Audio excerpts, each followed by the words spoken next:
नमस्कार दोस्तों, आज की कहानी गुजरात के खंबात शहर की सच्ची कहानी है। एक व्यक्ति था जो अपनी अंतिम सांसें गिन रहा था। उसने अपने बेटे धनपाल को अपने पास बुलाया और उसको बुलाकर उसने कहा कि बेटा, मेरे पास तो तुम्हें देने को कुछ नहीं है, लेकिन मैंने अपना जीवन पूरी सच्चाई से और ईमानदारी से व्यतीत किया है, तो मैं तुम्हें आशीर्वाद देता हूं कि तुम जो भी काम करोगे वो अच्छा होगा, फलेगा। मिट्टी में भी तुम हाथ डालोगे तो वो सोना बन जाएगा। कुछ ही समय में पिता ने अपनी अंतिम सांसें ली और उसका देहांत हो गया। अब घर की सारी जिम्मेवारी धनपाल पर आ गई। उसने एक छोटा सा व्यवसाय शुरू किया।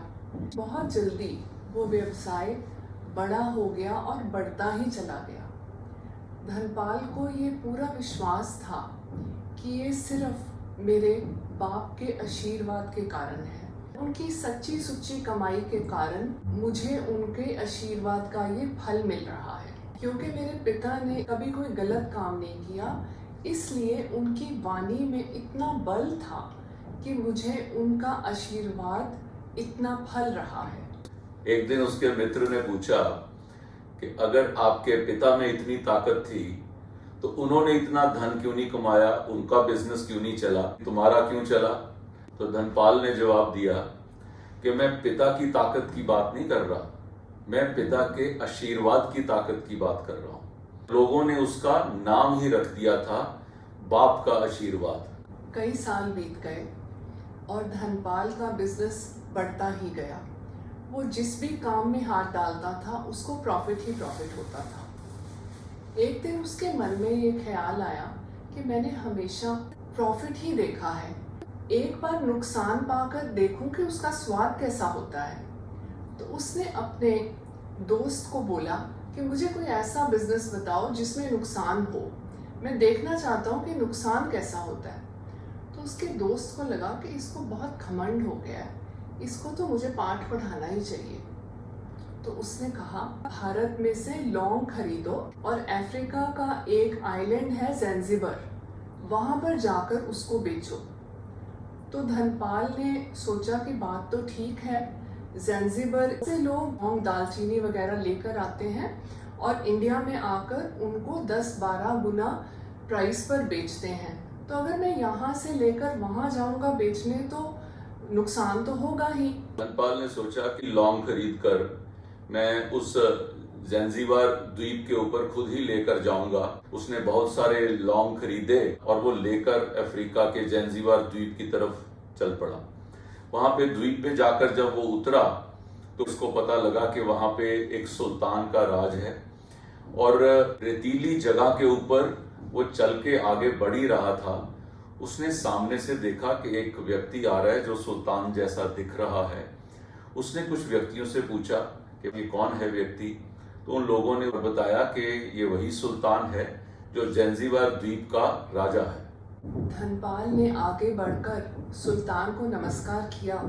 तो सुल्तान ने उनको पूछा कि आप कौन हैं? तो धनपाल ने कहा कि मैं भारत से गुजरात के खंबात जिले से यहाँ पर व्यापार करने के लिए आया था। तो सुल्तान ने उसका बड़ा स्वागत किया और कहा कि बताओ मैं आपकी क्या मदद कर सकता हूँ। तो धनपाल ने उसको पूछा कि पहले ये बताओ कि आपके साथ जो सिपाही हैं उनके हाथों में कोई बंदूक या तलवार क्यों नहीं है, ये छन्नियाँ क्यों पकड़ी हुई हैं उन्होंने? तो सुल्तान ने हंसकर कहा कि ऐसा है कि आज सुबह मैं ये सागर के किनारे सैर करने आया था तो रेत के अंदर मेरी एक अंगूठी गिर गई, तो मैं अपनी सिपाहियों को साथ लेकर दोबारा आया हूँ ताकि ये पूरे रेत को इनसे छान दें और मेरी अंगूठी मिल जाए। तो धनपाल ने कहा कि ओहो, आपकी अंगूठी तो बहुत महंगी होगी ना? तो सुल्तान ने कहा कि नहीं, इतनी महंगी तो नहीं थी, उससे बहुत कीमती अंगूठियाँ मेरे पास हैं, लेकिन वो अंगूठी मेरे लिए बहुत मूल्यवान है क्योंकि वो मुझे किसी फ़कीर ने दी थी और मेरा ये मानना है कि मेरे सल्तनत में जो लोग सुखी हैं और हमें किसी चीज़ की कोई ज़रूरत नहीं है, वो सब उसी फ़कीर के आशीर्वाद के कारण ही है।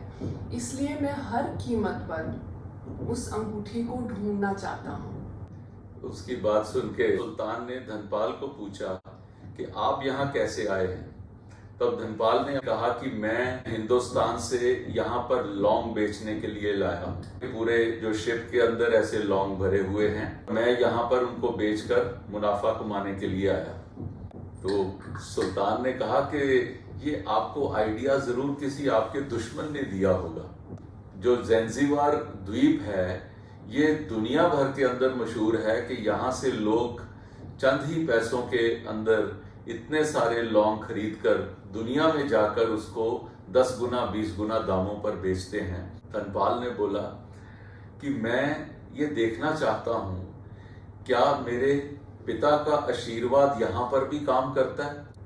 तो सुल्तान ने व्यंग भरी हंसी के साथ कहा, ये पिता के आशीर्वाद का क्या मतलब। तो धनपाल ने बताया कि मेरे पिता ने मरने से पहले मेरे को आशीर्वाद दिया कि मैं अगर मिट्टी में भी हाथ डालूंगा तो वहां से सोना निकलेगा।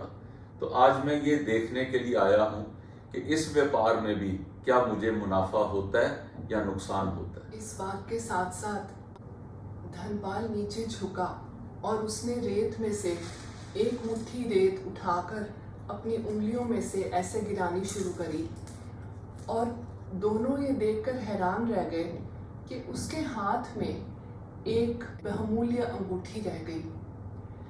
सुल्तान ने कहा, ये तो मेरी खोई हुई अंगूठी है, ये कैसे मिल गई तुम्हें?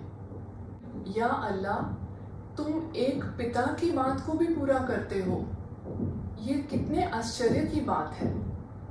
तो धनपाल ने कहा कि बात चाहे फकीर के आशीर्वाद की हो या बाप के आशीर्वाद की, सभी आशीर्वाद तो परमात्मा ही पूरा करते हैं। सुल्तान उसकी बात सुनकर बहुत खुश हुआ और उसने कहा कि सेठ मांगो, आज जो भी मांगोगे मैं तुम्हें दूंगा।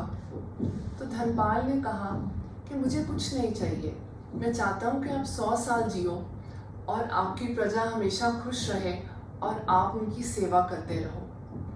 तो सुल्तान ने कहा कि आज जितना भी माल तुम लाए हो इस जहाज में भर के, तुम्हारे सारे लौंग मैं खरीदता हूँ और जिस दाम पे तुम कहोगे उस दाम पे खरीदता हूँ। तो सुल्तान ने एक बहुत बड़ी रकम पर वो सारे लौंग खरीद दिए। दोस्तों, कहानी तो छोटी सी है लेकिन इसमें हमारी शिक्षा बहुत बड़ी है। आज फादर्स डे है।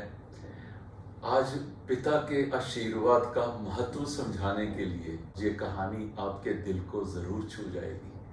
और अगर कहीं पिता के आशीर्वाद की कीमत आप समझ पाए तो सनरेज की टीम को लगेगा कि हमारा ये प्रयास सफल हुआ।